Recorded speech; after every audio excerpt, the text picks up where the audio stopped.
La Asociación de Remo Tradicional patrocina este programa. Bonisilla patrocina este programa. Pollo San Juan patrocina este programa. Muy buenas tardes, sean bienvenidos todas aquellas personas que cada lunes se acercan a esta orillita de Málaga donde les llevamos pues la tradición y el patrimonio de una manera visible, y nos referimos a visible porque les traemos todos aquellos personajes y también todas aquellas cuestiones que tengan que ver tanto con la cultura de Málaga, con nuestro patrimonio más cercano, con nuestra historia, con nuestra tradición, en las diferentes tipologías de tradiciones que tenemos en esta ciudad y con todo aquello que tiene que ver pues con nuestra historia a lo largo de los tiempos, desde muy diversos puntos de vista, porque las artes se nos ofrecen en esta ciudad, como ya decía, desde muy diversos puntos de vista. Y hoy vamos a tener dos puntos de vista. Por un lado, el academicista, la implantación de una academia, como en siglos anteriores, pues era de ley el pertenecer a un elemento académico para que los artistas tuvieran una guía y una práctica desde siglos atrás. Y por otro lado, la cocina, pero vamos a traer hoy una cocina muy especial, puesto que nos vamos a ir al siglo de oro y vamos a rescatar platos de la cocina del siglo de oro puestos en valor en nuestros días a través de una publicación que nos va a hablar de ellos. Así pues, vamos a unir esas dos cuestiones, tanto la académica como la de la cocina. Culturalmente hoy vamos a tener un plato de muy buen gusto. Ya saben también que todos los lunes pues les traemos un personaje a esta televisión, les traemos una fecha histórica o les traemos una circunstancia que acaece en esta ciudad. Y hoy nuestro personaje tiene que ver precisamente con la academia, con la Real Academia de Bellas Artes de San Telmo, puesto que fue uno de sus presidentes, el poeta Alfonso Canales. Vamos a saber más hoy sobre Alfonso Canales y su obra. Alfonso Canales era un poeta español nacido en Málaga en el año 1923, que quiso, en su juventud, estudiar dos carreras simultáneamente, con la ilusión de poder cursarlas sin problemas, filosofía y letras y derecho. Sin embargo, al tiempo, entendió que si quería tener éxito en alguna de ellas, iba a tener que decidirse por una, y precisamente e irónicamente escogió derecho. Una vez licenciado, comenzó a trabajar como abogado, puesto que mantuvo a su familia hasta jubilarse. Por otro lado, el poeta que llevaba dentro estuvo siempre presente, produciendo más de 30 libros y varias antologías y haciéndolo merecedor de premios y menciones honoríficas. Creó con Muñoz Rojas la revista Papel Azul y la colección poética A quien conmigo va, y formó parte del grupo editor de La Caracola, importante revista de esa época. Fue presidente de la Real Academia de Bellas Artes de San Telmo y miembro correspondiente por Andalucía de la Real Academia Española de la Lengua y de la Real Academia de la Historia. Su biblioteca, de casi 20.000 volúmenes, es una de las más importantes de Málaga. Entre sus libros más destacados se encuentra Sobre las horas, de 1950, El candado, de 1956, y en 1965, Aminadab. Le valió el Premio Nacional de Literatura. También Sonetos para pocos, de 1950, Port Royal, en 1956, Cuenta y razón, de 1962, y Tres oraciones fúnebres, de 1983. Recibió el Premio de la Crítica en 1973. Alfonso Canales murió en la misma ciudad que lo vio nacer, en Málaga, el 18 de noviembre de 2010.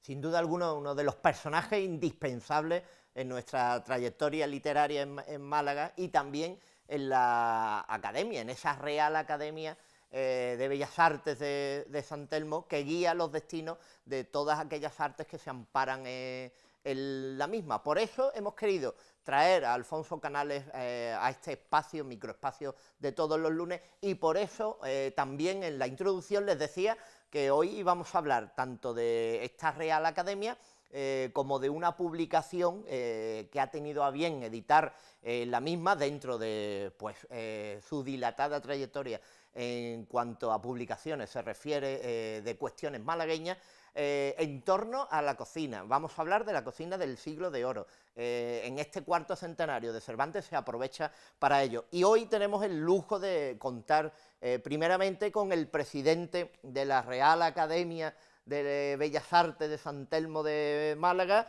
don José Manuel Cabra de Luna. Muy buenas tardes, José Manuel. Buenas tardes. Y por otro lado, pues con el gastrónomo, creador y fundador de Gastroarte, licenciado, experto en todo lo que tiene que ver con la gastronomía malagueña, principalmente, pues son más de 30 años los que lleva luchando por nuestra gastronomía, como es Fernando Rueda. Muy buenas tardes, don Fernando. Buenas tardes. Se han unido la Academia en su línea editorial en la conmemoración del cuarto centenario que se conmemora, evidentemente, y valga la redundancia, de Miguel de Cervantes, que está muy en boca de todos, pero lo ha querido hacer de una manera muy especial, en este caso la Academia, rescatando de alguna manera una cocina del siglo de oro, y cómo surgió la idea, cómo la Academia empieza en estos vaivenes, aunque ahora hablaremos de la Academia en sí, pero esta es la primera cuestión que tenemos hoy. Es un poco más complejo que eso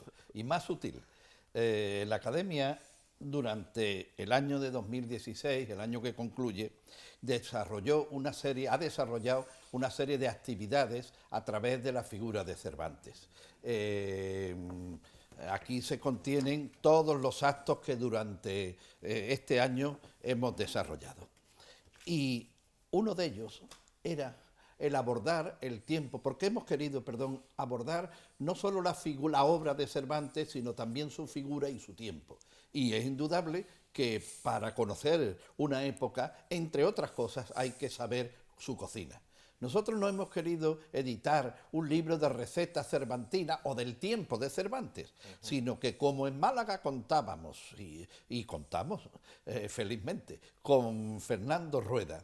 Hablamos con él y nuestra idea era, vamos a hacer algo que suponga creatividad, que comporte un alto contenido creativo. Entonces, vamos a coger recetas del tiempo de Cervantes y vamos a ver qué son hoy los cocineros capaces de hacer con ellas. Claro, se dice que cuando alguien es capaz de desarrollar una idea y plasmar, es el alma mater de esa idea. Bueno, pues Fernando es el alma pater de este libro, ¿no? Entonces la Academia quería hacer algo novedoso, distinto, no ir a buscar una cosa antigua, sino a través de la tradición a la que antes te has referido, hacer cosas nuevas, innovar, en una palabra.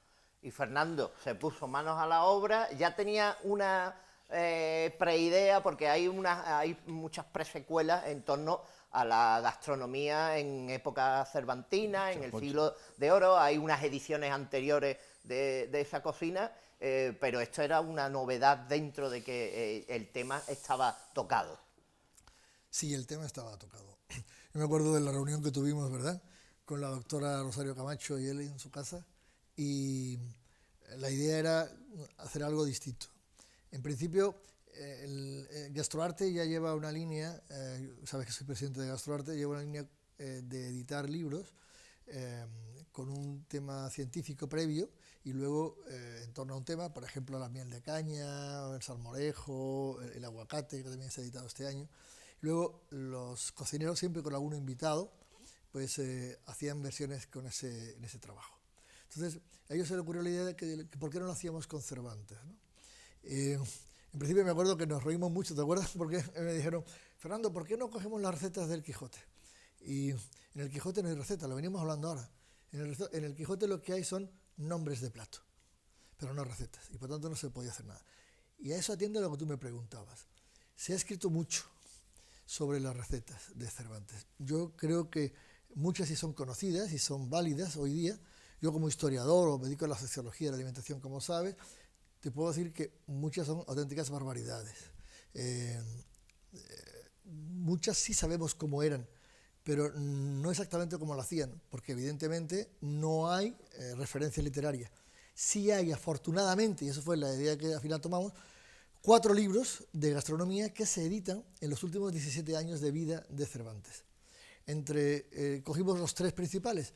Miguel, Miguel no, ese lo dejamos. El Miguel, que era el de arte de pastelería, lo dejamos porque acababa de salir y era bastante específica a la pastelería, lo dejamos. Y cogimos los 3 fundamentales. Francisco Martínez Montiño, o Motiño, que publica su libro en 1611, que es el fundamental, podría ser el Ferrá Adrià de su época.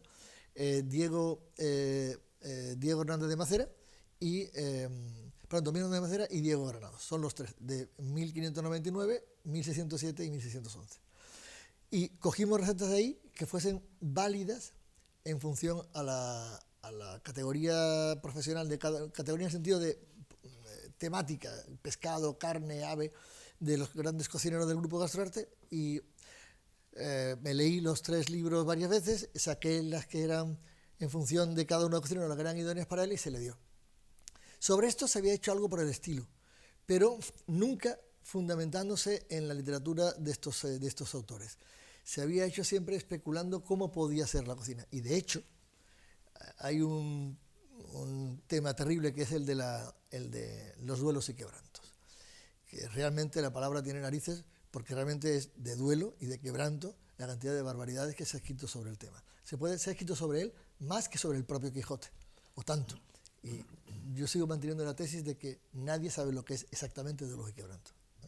Entonces, hemos acudido a las referencias literarias tanto de Cervantes como de sus coetáneos. En el libro hay más de 300 citas literarias, tanto de la obra de Cervantes como de todos sus coetáneos, incluida la de las referencias literarias de los libros de cocina. Y sobre ella hemos trabajado. Esta es la unión de la editorial, en este caso la edición que realiza la Academia, con la puesta en escena de Fernando y de toda una serie de cocineros. Tanto la Real Academia por un lado, como Gastroarte, el fundador de Gastroarte, historiador, y ahora vemos que la Real Academia, por ejemplo, para hablar ahora de los 2 módulos, tanto Gastroarte como la Real Academia, este nuevo presidente, lleva un año escaso de presidente. Pero muy trabajado. Muy trabajado, ¿no? Denotamos también, porque hay que ponerlo en valor, que la Real Academia, evidentemente, desde su constitución, y ya lleva unos cuantos años. 1849. Desde su constitución, ahora no es que esté de moda porque siempre ha seguido, pero yo pregunto, porque es una cuestión que a lo mejor se preguntarán algunos, la Real Academia se constituía y se erigía, no canónicamente, pero sí se establecía en el Bellas Artes, atendiendo al Bellas Artes, en la aduana. El Bellas Artes vuelve a la aduana, vuelve la Real Academia. Es mucho más antiguo que todo eso. La Academia se funda en 1849. Todas las academias son hijas del pensamiento ilustrado. Entonces, culturalmente, no toda la educación, o mejor dicho, prácticamente ninguna educación estaba en manos del Estado, y sí en manos de la Iglesia, que era pues la institución más fuerte en ese ámbito. Luego, cuando la educación deja reglada, me refiero, la educación que luego se constituye en carreras y luego se expende títulos, etcétera, deja de pertenecer a la Iglesia.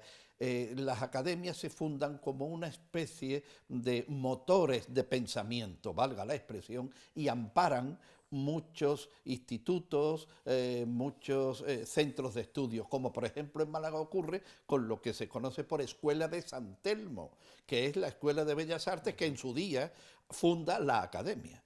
Y la Academia es mucho más antigua que el museo, porque una de las aspiraciones que tienen los académicos desde su fundación es la de crear un museo en Málaga. Y los académicos de entonces, desde Muñoz de Grain hasta, en fin, todos los que en aquel momento estaban, que eran A, pintores y B, coleccionistas, donan generosísimamente muchas de su producción y de sus obras que tienen para la creación de un museo que acaba siendo auspiciada por ella, pero claro, la Academia nunca ha tenido fondos para poder hacer ese museo, que en principio es municipal y luego al final es el propio Estado, a través del Ministerio de Cultura, como se hace el museo. Entonces, las academias ya, para entonces, cuando el museo se crea, tienen una colección extraordinaria y algo que mucha gente ignora. Buena parte de la colección que se va a exhibir y que tiene, ¿no? Otras veces no se exhiben todos los cuadros, claro, en sus fondos es propiedad de la academia. Y por eso nosotros debíamos de estar donde vamos a estar, que es en el propio Palacio de la Aduana. Es decir, la academia es consustancial, en el caso de Málaga, a la propia academia. Con lo cual volvéis con la reapertura. Naturalmente, volveremos. Claro, tomaremos posesión, habrá que amueblar porque porque el sitio es nuevo, los presupuestos escasísimos, a pesar, en fin, de la generosidad de unos y de otros, pero en fin, con la ayuda de todos lo haremos. José Morel, recordemos que la Academia está formada por una Junta de Gobierno, con su presidente a la cabeza, sí, que tiene miembros numerarios, que tiene sí, otros miembros de honor y sí, que tiene una serie de personalidades que no están dedicadas a las bellas artes sí, genuinamente, pero sí son amantes sí. y destacados admiradores de las bellas artes. Esa es una de los... Efectivamente es así. La Academia tiene 38 miembros numerarios, divididos por secciones.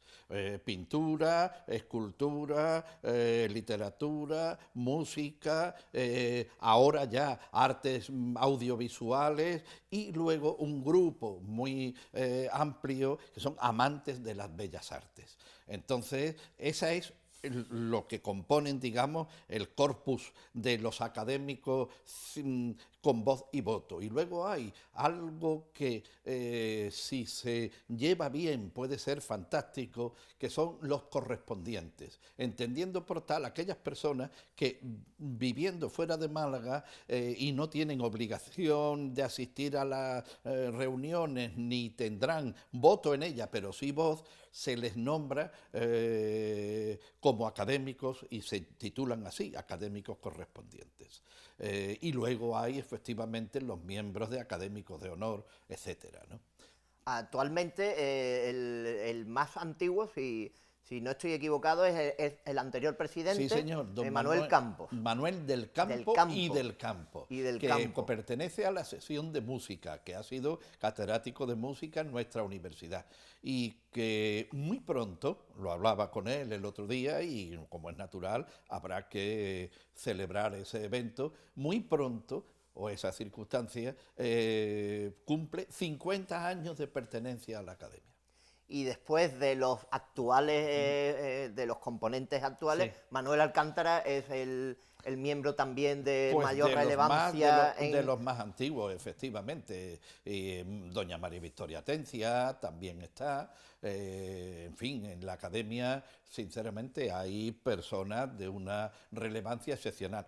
No olvidemos que hoy la academia es, lo digo por mí con la mayor humildad, ¿no?, el lugar de la excelencia, donde los que acceden lo hacen porque entre los otros académicos se ha considerado que son merecedores de estar en la academia.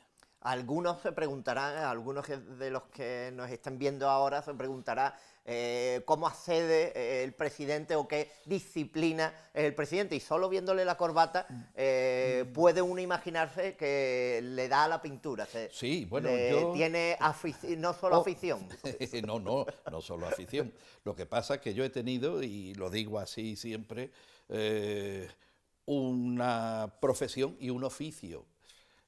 Y de los dos he vivido, más económicamente de la profesión, soy abogado, y espiritualmente más del oficio, que es el de pintor, aunque también le doy a la pluma y he escrito mucho, pero hace ya muchos años yo me decanté por la pintura como mi vía principal de expresión. Pasa como Alfonso Canales, que era abogado y Bueno, poeta. Sí, claro, exacto. Bueno, yo tuve una estrechísima relación de amistad con Alfonso, incluso, bueno, me dio la confianza, me otorgó la confianza de ser su albacea. Después, José Manuel, hemos visto quiénes componen, qué es la academia, quiénes la componen, dónde se ubica o se va a volver a reubicar, en este caso, en el en el antiguo Palacio de la Aduana. Los fines de la academia, principalmente, ¿cuáles son? Pues yo quiero resaltar que promover, ayudar, difundir las bellas artes, pero en los nuevos estatutos ya forma parte de esos fines el fomento de la creatividad. La creatividad es algo que trasciende a un arte concreto o a una faceta concreta de las artes. O sea, la creatividad no es, aunque también es la pintura, no es, aunque también es el cine, etcétera, etcétera. Porque la creatividad, y ahí viene también mi razón para hacer esto, o nuestra razón para hacer esto, que por cierto está editado dentro de una colección que hemos creado recientemente, que se llama Los Libros de la Academia. Bueno, pues claro, esto es creatividad, tener una receta antigua y de ella hacer algo contemporáneo, algo de hoy. Entonces, ¿por qué son menos artistas? Yo sé que esto a mucha gente le puede no gustar, pero ¿por qué son menos artistas los cocineros haciendo estas cosas que un señor poniendo colores en un soporte plano? ¿Por qué? Antes, los que ponían colores en un soporte plano decían que los que hacían imágenes a través de una cámara no eran artistas, pero ya sabemos que eso es una reducción que no se puede admitir. Y guste a unos o no, después de que Bob Dylan, que a mí es muy querido para mí, es premio Nobel, ya no tenemos mucha conversación. Yo creo que, entre otras cosas, ha creado un antes y un después en la música y en la manera de escribir música, pero lo va a crear también en la manera de aceptar los premios o de no aceptarlos. Hombre, bueno, siempre ha sido así, ¿eh? Siempre ha sido así. Yo soy dilaniano, ¿eh? Y entonces, esa es la parte academicista, la de la academia, la de la línea editorial que mantiene la academia, como estábamos viendo con su presidente, y en esto entra Fernando Rueda, que es fundador, historiador de Gastroarte. ¿Qué es Gastroarte, Fernando? Buena pregunta, porque mucha gente tiene una idea compleja y confusa. Es muy simple. Gastroarte es una asociación sin ánimo de lucro que reúne ahora mismo a 33 de los mejores cocineros de todas y cada una de las provincias andaluzas. Están básicamente todos los estrellas Michelin actuales, todos menos uno, y están la mayoría de los que tienen y ostentan los soles Repsol, y digamos que han demostrado tener una trayectoria culinaria importante. Nos reunimos, surgió de una forma espontánea en un restaurante de Antequera, en su día se llamaba El Coso San Francisco, hoy se llama Arte de Cocina, curiosamente, pues se dedica precisamente a rescatar recetas antiguas. Surgió de forma espontánea, nos reunimos, en aquel momento éramos 16 o 18, y a partir de entonces decidimos crearnos como institución, y nuestra labor es muy parecido a lo que ha comentado el presidente de la academia con respecto a él. Yo lo digo respecto de Gastroarte, es mantener, difundir, proclamar a los cuatro vientos la calidad de nuestros productos y de nuestra cocina. Cada uno de los cocineros, cada vez que hacemos una demostración de Gastroarte, acabamos de tener una, ahora mismo hace unos días, el lunes de la semana pasada, justamente en Córdoba. Cada uno lleva las recetas de total creatividad, haciendo uso de productos absolutamente de su entorno. Digamos que ponen su paisaje en el plato, en lo que nos presentan y nos llevan.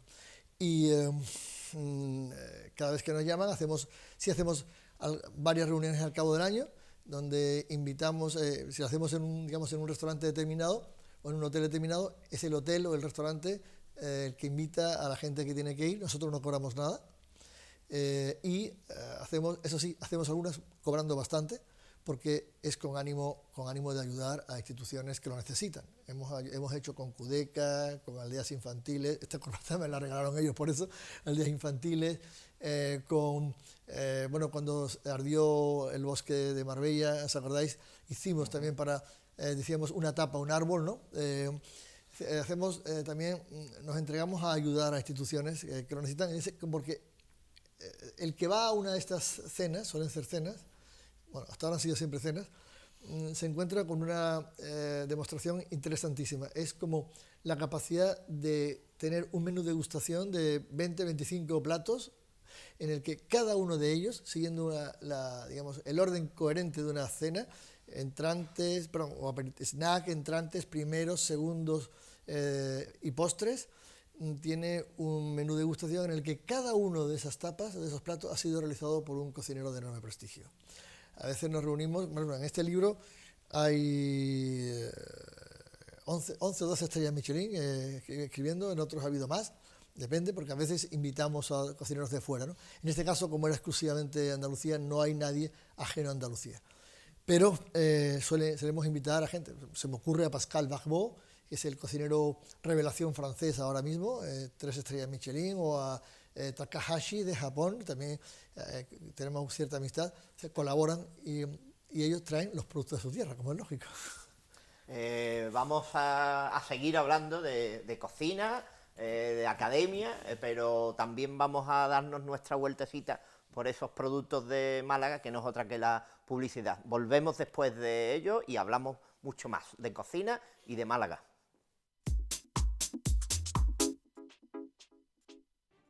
La Asociación de Remo Tradicional organiza la Liga Provincial de Jávegas Diputación de Málaga, que se celebra en verano desde Vélez hasta Mijas. Contamos con participantes del Club de Remo Faro Torre del Mar, Club de Bogadores Rincón de la Victoria, Club de Remo Cala del Moral, Club La Espadilla del Palo, Asociación de Remo de Pedregalejo, Club San Andrés Huelin, Remo Torremolinos Carihuela, Remo Mijas. Llama y podrás competir a bordo de una barca típica malagueña. Ya somos 350 deportistas en categoría infantil, femenina, veteranos y senior. Bonisilla, especialistas en suministros para la hostelería. Contamos con una exposición de 3.000 metros cuadrados con gran variedad de artículos: maquinaria, mobiliario, menaje, higiénicos, cristalerías, vajillas, cuberterías, cuchillería, limpieza y menaje de un solo uso. Alquiler de menaje y mobiliario para sus celebraciones. Bonisilla, mayor variedad, mayor surtido y mejores precios. Bonisilla, proveedor de hostelería líder en la provincia de Málaga.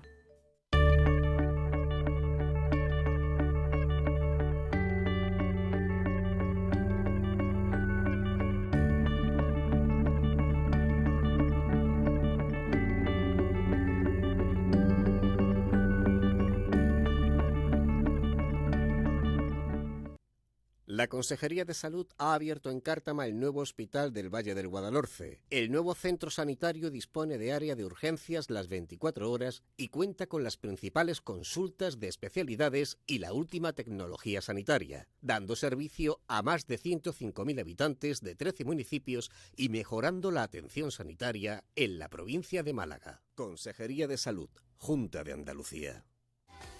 Pollo San Juan. Estamos en calle Herrería del Rey, junto al Mercado Central. Abrimos de 10 a 9 y media. Festivos de 11 a 3 y media. Pruebe nuestros exquisitos pollos asados. Más de 50 años haciéndolos. Acompañados de patatas, pimientos fritos y nuestras salsas de alioli, brava o mojo picón. Contamos con servicio a domicilio. Llámenos. Málaga, ¿cómo te quiero? Si tengo muebles u otros enseres para tirar, llamo al 900-900-000 y ellos lo recogen. Así de fácil. Cuido Málaga. Infórmate visitando nuestra web y nuestras redes sociales. Málaga funciona. Ayuntamiento de Málaga. Y volvemos. Estoy hablando de cocina con los amigos que hoy nos acompañan y ya va llegando la hora de ese aperitivo que siempre gusta. Pero nuestro aperitivo, ya saben también qué es esta casa, PTV. Nos volvemos locos con todo aquello que propone la misma. Y hay una proposición que semanalmente les traemos, que no es otra que la disposición que hace esta casa de poner a su entera comodidad 2 terminales, 2 smartphones de última generación. ya saben que pueden adquirirlos, conseguirlos, llamando al 1650 y que allí un técnico de esta casa les atenderá y les informarán pues, de las características de la pantalla AMOLED, del sistema Android 6.6, de la cámara frontal y la cámara trasera, de la capacidad de memoria, de las app que pueden incluir en el mismo, de las diferentes disciplinas que pueden aprender a través del móvil. Pueden introducirse incluso en la página de Gastroarte, en la página de la Real Academia de Bellas Artes de San Telmo de Málaga y ver las ediciones de libros que han realizado, ver los platos y ver las últimas noticias de Gastroarte en cuanto a eventos se refiere, como nos decía Fernando, con lo cual les aconsejo que llamen al 1650 y allí serán atendidos y les proporcionarán las formas de pagar estos terminales o de una sola vez o fraccionar el pago de los mismos para que sea más leve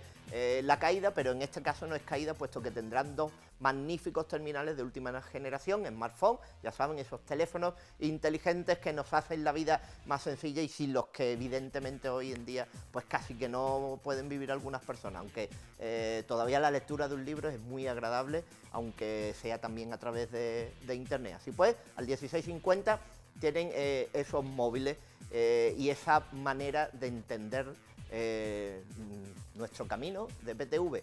La manera de entendernos entre nosotros muchas veces es a través del vocabulario y saben también que ese vocabulario se manifiesta en este programa todos los lunes. Y hay unas palabras que solo decimos los malagueños, que solo los malagueños saben a qué nos estamos refiriendo y otras que tienen un nivel pues mucho más andaluz, incluso nacional. Hoy vamos a hablarle de una palabra, aprovechando que ya termina este mes de noviembre, de los santos difuntos, de los santos, de los difuntos, algunos será santo también seguramente. Entonces, si hablamos de canina, ¿a qué nos estamos refiriendo concretamente? Se nos va el mes de noviembre, que asociamos a los difuntos y a la muerte.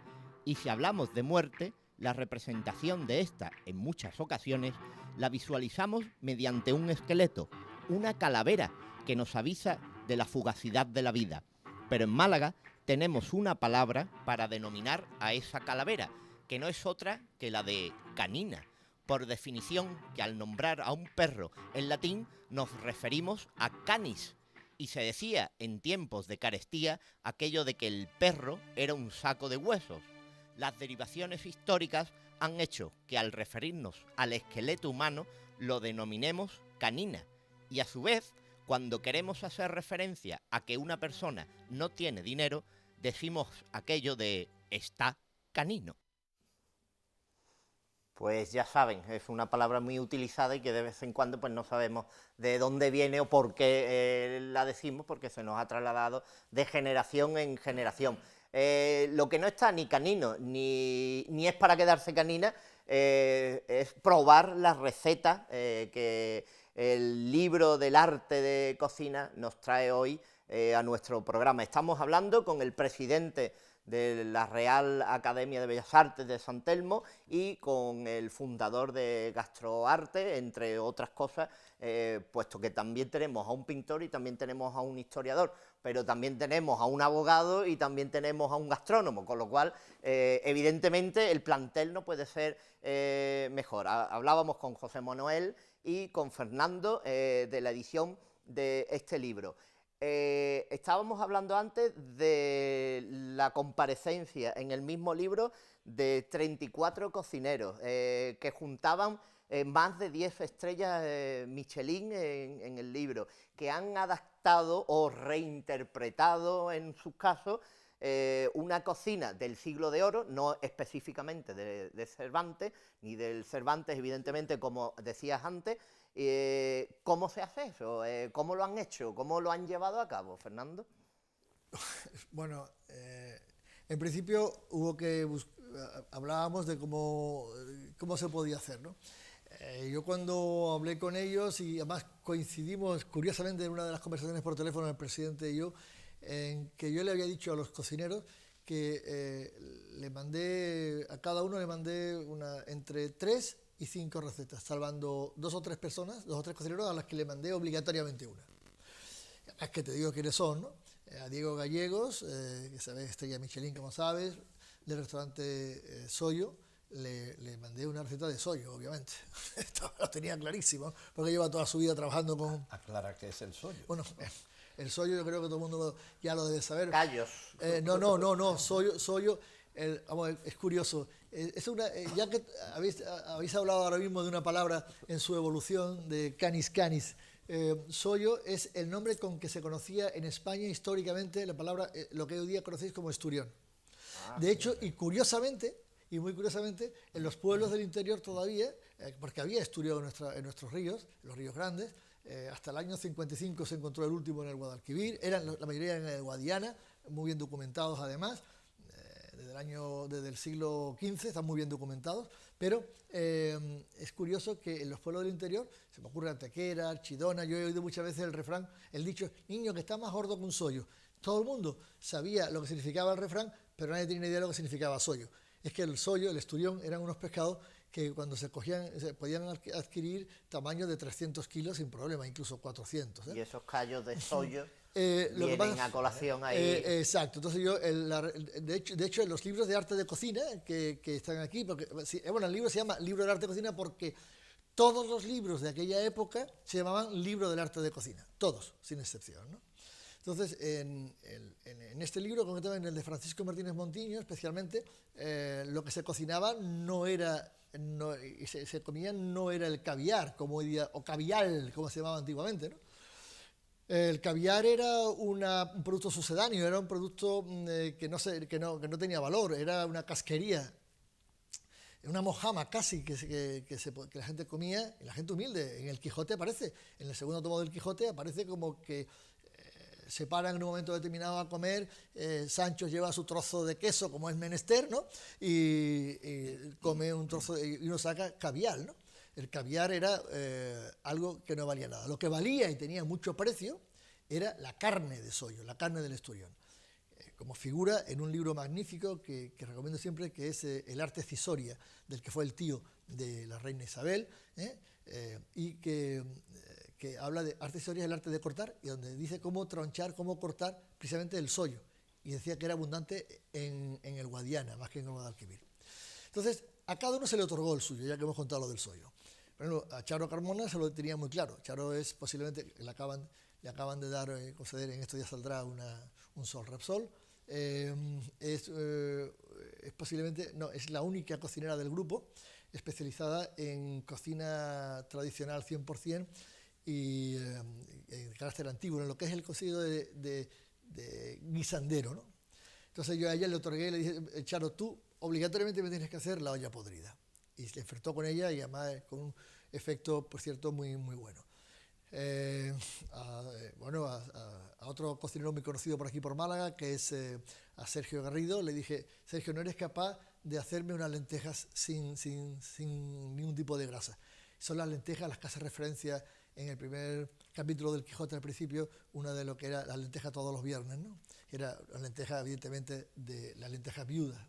Entonces, salvando eso, todos los demás, yo le fui dando recetas y le dije, ahora con eso haz lo que quieras. Fue nuestra coincidencia. Yo le dije textualmente a los cocineros, esto es como las meninas de Velázquez. Fue lo que él me dijo a mí. Digo, parece que nos hemos puesto de acuerdo. Las meninas de Velázquez las creó Velázquez. Estas las hizo Francisco Martínez Montiño, Diego Granado, quien sea. Tú interprétalas como las harías tú hoy día esa receta. No es una versión, no es una clonación actual de esa receta. Más bien sería una interpretación libre, absolutamente libre de esa receta. Y el resultado es muy bueno. Si lo pongo a cámara si puede ser posible, cada receta tiene, no sé si se ve bien, lo enfoco para allá, enfoca ahí el compañero. Yo enfoco para donde queráis.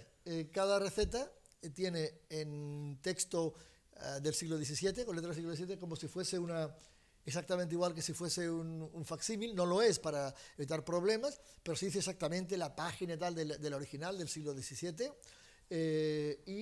Encima, previamente tiene una cita de cualquiera de los cocineros, de los literatos compañeros de Cervantes, de Lope de Vega, yo sé, pues, cualquiera, Tirso de Molina, Calderón. Quería acordarme de uno que ahora mismo no tenía la idea, quería citarte uno en concreto, y que fueron coetáneos de Cervantes y que utilizan la misma técnica de Cervantes. Cervantes no da recetas de cocina. Cervantes lo que hace es plantear, o la tesis que yo planteo aquí, es que Cervantes vive un mundo a caballo entre el Renacimiento y el Barroco.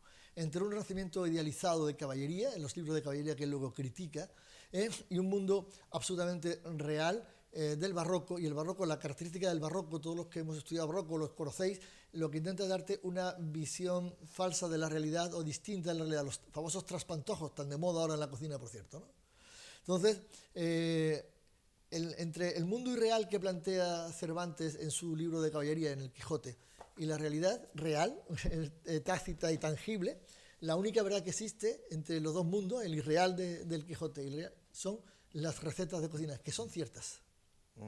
Entonces, el que lee ese libro sabe que lo que allí se plantea es real en la medida en que es la ironía de la realidad, que es el Quijote, ¿no?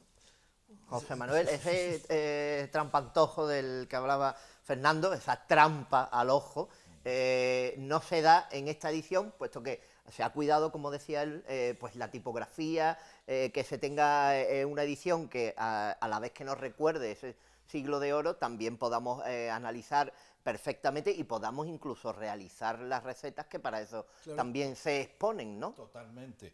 Precisamente por eso, cuando al principio me has preguntado sobre cuál es el objeto, cuáles son los fines de la academia, hablé de que tanto la protección, expansión, difusión de las bellas artes, como el fomento de la creatividad, como algo mucho más amplio incluso que el propio ejercicio artístico entendido limitadamente. Entonces, efectivamente, lo que los cocineros han hecho aquí es un ejercicio de creatividad. Picasso cogió las meninas, a lo que se refería Fernando. Las meninas son un cuadro. Es un cuadro casi eterno porque es inagotable, ¿no? No tiene fin, ¿no? Pero Picasso, con ese cuadro de las meninas, hizo 58 variaciones. Entonces, los cocineros han hecho sus variaciones. Unos los interpretan más literalmente, otros más libremente, pero esto es un ejercicio de creatividad. Porque, y eso también lo quería decir, y me da pie para decirlo este momento de la conversación, una de las cosas que las academias tienen que hacer es, sin dejar de ser lugares de excelencia, es decir, rigurosas, estudiosas, que colaboran, fomentan y desarrollan todas las artes y el pensamiento en general, es abrirse a la gente. Las academias no pueden ser lugares cerrados. La sociedad no nos puede ver como una serie de personas que enseguida que entramos se nos pone cara de retrato ovalado. Entonces eso ya no serviría para nada. Han pasado esos tiempos. Ahora el fomento de la creatividad tiene que ser abierto y creemos que este es un buen ejemplo. Ahora bien, como he dicho, sin demérito del rigor, de la estética y de perseguir lo mejor. Este libro pertenece a una colección que ya he dicho que se llama Los Libros de la Academia. Es el número 2. Ha comenzado con una selección de textos de Santa Teresa para conmemorar su quinto centenario. Nada te turbe. Un verso de Santa Teresa con un estudio y una selección de José Infante. Este es el segundo libro y, como se puede ver, tiene un aire de época completamente. Se ha usado el mismo tipo de papel y luego Fernando consiguió, en fin, a través de sus contactos que son continuos y perpetuos, porque en el tiempo y en el espacio, porque consiguió una cosa muy curiosa en relación que se apunta aquí en un apunte tipográfico, pero eso mejor que lo cuente él. Pues que sea así. Sí. Vale. Efectivamente, se pretendía que fuese lo más parecido a los libros de aquella época. razón por la cual se llamó El libro del arte de cocina. Lo que es la carátula de este libro realmente no está creada por nosotros, es la misma que utiliza Domingo Hernández de Macera en 1607. Lo único que hemos cambiado es que hemos cambiado el escudo de la Casa de Oviedo en la Universidad de Salamanca por el de la Real Academia, y a partir de la primera línea lo que hemos quitado ha sido el texto que él pone por lo que implica dentro, y donde pone compuesto por Domingo de Macera pone mi nombre y punto. Por lo demás, la misma estructura, ¿no? En esa línea decidimos entonces otro criterio, y era el que en la medida de lo posible todo respetase la estética de la época, en el uso de la letra, en el uso de como en la tipografía Ibarra. ¿Qué es la tipografía Ibarra? Que esto es un amigo, el que montó esto, que es Carlos Jiménez, buscó esta tipografía que se acababa de editar por el centenario. Se llama Ibarra porque fue Ibarra el cartógrafo que hizo esta letra para la mejor edición que jamás ha existido del Quijote, la de 1780. Entonces es el mismo tipo de letra, ¿no? Buscando la perfección. Luego, para los textos del siglo XVII buscamos el mismo tipo de letra, y esa letra está igual, con las vergulillas, con los mismos errores, errores entre comillas tipográficos, etcétera, etcétera, etcétera. Pero no es un castellano antiguo, no. Sí, castellano antiguo, literalmente como era. Lo que ocurre es que está muy seleccionado el texto para que sea inteligible, entendible por todos. Claro, claro, efectivamente, lo que hemos hecho es no hacerlo un facsímil real, porque entonces sería ilegible. Lo que hemos utilizado es un tipo de letra exactamente hecho, por supuesto, actual, pero sí tiene el mismo tipo de valor. Se me ocurre hacer con Z, pone bien en vez de bien, pero en la E encima lleva la vergulilla, que sepa que ha sido una síncope, aceite con Z y con Y, es decir, en aquella época todavía la academia no estaba como tal real, hasta 1713 como sabemos, y por tanto cada uno escribía como entendía mejor escribirlo, ¿no? Entonces, esto se ha respetado, literalmente respetado. Como ves, bueno, perdón. Sí. No, perdón, está respetado al máximo. A mí que se ponga en valor el ceceo, a mí me encanta porque es algo que practico, ya no por una cuestión académica, sino por... Las cedillas, por ejemplo, pone taraxones, entonces hoy día lo escribimos con Z, aquí lo escriben con C, con cedilla, ¿no? O sea, está respetando literalmente el original, solo que lo hemos puesto con letras que recuerdan las de la época, pero no es un facsímil, que como sabemos es una copia, fotocopia más o menos del original. Pero por todo lo demás es lo mismo, se ha cuidado íntegramente eso. Por ejemplo, en el interior, el texto que habla de lo que sería el día a día de una comida de la época, tiene a los lados los llamativos, que eran las indicaciones de por dónde iba, si querías buscar algo en concreto, entonces lo podía decir. Es decir, es en todo momento buscar el cómo sería lo más parecido a un libro que se editase hoy, solo que en el siglo XVII. No, como nos ocurre siempre, el tiempo se nos va. No quiero dejar de pasar. Mucha gente también se estará preguntando lo primero que se pregunta cuando uno presenta un libro. Las ediciones de la Academia son especiales, incluso hasta para venderlos, puesto que las formas de llegar al libro principalmente son la Academia con el tiempo los va colgando, como se dice ahora, en la página web de la propia Academia, en PDF. Este se puede encontrar ya en PDF y lo estábamos hablando en una edición facsímil pirata por ahí que hay en internet, pero llegará también a estar publicado en PDF con que toda aquella persona, si hubiera alguien que tiene mucho interés, puede ponerse en comunicación, pero que no es ese el fin, ¿no? No, nosotros no somos una editorial. Y por tanto nosotros no publicamos libros para la venta. Estos son lo que en términos, digamos, utilizando la palabra técnica, son ediciones novenales, no dedicadas a la venta. Porque, claro, una academia, por no tenemos ni estructura administrativa mínima que exige una venta de libros, ¿no? Claro, claro, que además no tienen, nosotros no podemos ganar dinero con nuestras cosas, no es ese nuestro fin. Ahora, Perdona, sí. ni hemos ganado dinero ninguno, No. o sea, ni los cocineros ni nadie. ¿Cómo? Ojo. Aquí, eso sí, eso lo dije Que el quede primer claro, porque día, luego la gente dice, y bueno. lo dije el primer día en la presentación y lo quiero reiterar. La generosidad extrema de Fernando y la gran generosidad de todos y cada uno de los cocineros ha sido proverbial en esta empresa. Aquí nadie ha ganado nada. Bueno, nosotros hemos ganado una amistad, pero bueno. que eso, hombre, yo así lo creo. Pero no es ese el fin. Claro, ¿qué ocurre? Pues que es muy difícil atender, a lo mejor, si ahora nos pidieran muchos libros, atenderlos a todos, porque realmente es que el libro ha salido, los cocineros han pedido, ya como he comentado antes, no sé si fuera de cámara o no, lo han pedido de academias gastronómicas, lo han pedido de asociaciones, lo han pedido porque verdaderamente el libro es de una gran originalidad.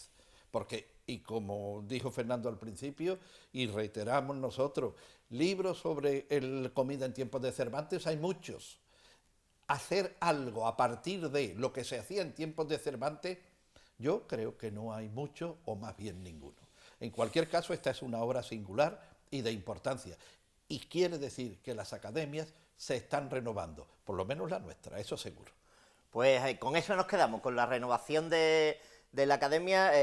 Os doy las gracias efusivamente a los dos por acompañarnos hoy, por adentrarnos en el mundo de la academia, adentrarnos en el mundo de ese gran foro andaluz, esa página que se abre al mundo como es Gastroarte, y de todas aquellas recetas y de todas aquellas actividades que se organizan para que nuestra cocina esté en todos los puntos, ya no solo en los nuestros propios, sino por lo menos probaríais las recetas, ¿no? No os lo he preguntado.